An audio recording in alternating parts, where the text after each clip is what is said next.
Asus have three new models in the selfie-centric Zenfone 4 lineup, and in this video we'll be talking solely about the Zenfone 4 selfie dual camera version that has two cameras at the front.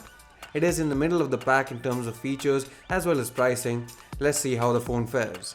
Let's talk about the front-facing camera first before moving on to the rear, since it is a selfie-centric smartphone after all. The primary front-facing camera is a 20MP OmniVision OV8856 sensor that has f2 aperture, 1 micron pixel size and a field of view of 69 degrees and focal length of 31mm.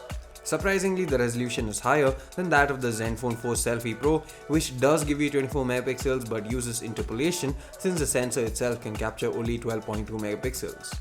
The primary selfie camera does take pretty good shots in terms of detailing and sharpness. There's some noise reduction being applied, however it is minimal and doesn't really affect the sharpness or cause too much loss of detail. The images should be more than enough for your social media purposes.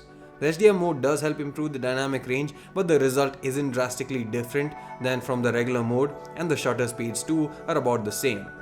The secondary selfie camera on the other hand is an 8MP unit, which again provides higher resolution than the 5MP wide-angle unit on the Zenfone 4 Selfie Pro. However, it packs in a smaller f2.4 aperture along with 1.12 micron pixel size, field of view of 120 degrees and focal length of 12mm. This camera takes decent photos at best compared to the primary selfie camera. The field of view is much wider and is ideal for groups or to have more of a backdrop in your picture. However, it isn't as sharp and the details are a bit mushy due to excessive noise reduction. The HDR mode actually helps the wider camera more since the dynamic range isn't as good as the primary front camera, and any extra help it can get in the processing does show, especially in details recovered from the highlight. However, you need to stay pretty still in order to prevent ghosting due to the longer shutter time, and that can be an issue when you're taking group selfies. Luckily, the ghosting isn't too evident unless you pixel peep. Also worth noting is that the wide-angle selfie camera launches itself in a default 16:9 aspect ratio which shoots in 6MP, so you would want to switch to the 4:3 aspect ratio to make use of the full 8MP. Portrait mode is available for both the wide-angle as well as the regular front-facing cameras. However, the blurring algorithm is far from perfect. It produces beautiful bokeh and a nice blur for objects out of focus.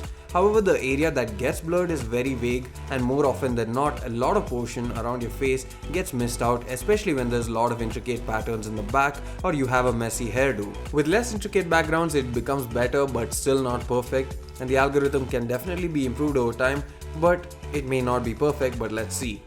The Beautify feature is one of the better implementations we have seen, and it also has an auto beautify mode that helps to get a pretty good balance between making your skin look better without making it seem artificial.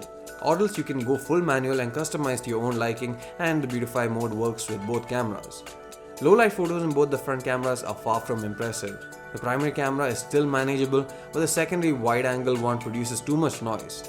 The flash also does little in helping to improve the image quality. The flash actually does a better job to help avoid shadows in well-lit situations than it does in lighting up dark photos. Coming to the primary camera, Asus have bundled a 16MP OmniVision OV16880 sensor with f2.2 aperture, 1 micron pixel size and 26mm focal length. The colors in the images from the rear camera are pretty good, and the white balance is mostly spot on as well.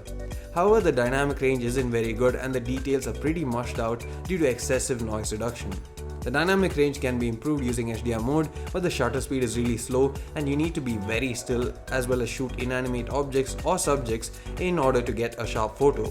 The HDR does a better job at recovering details from the shadows than retrieving from the highlights.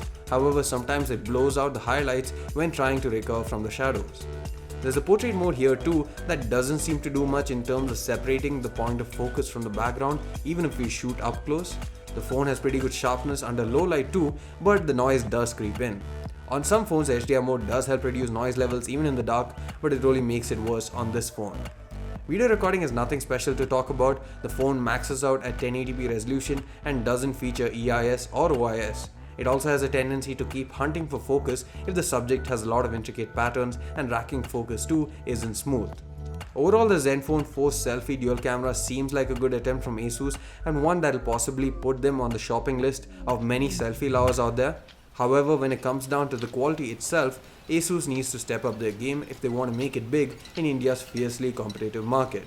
That's it for this video guys, thanks for watching, see you again in the next one. Please don't forget to hit the subscribe button and turn on notifications to get the latest updates from us. Thanks for watching this video. See you again in the next one.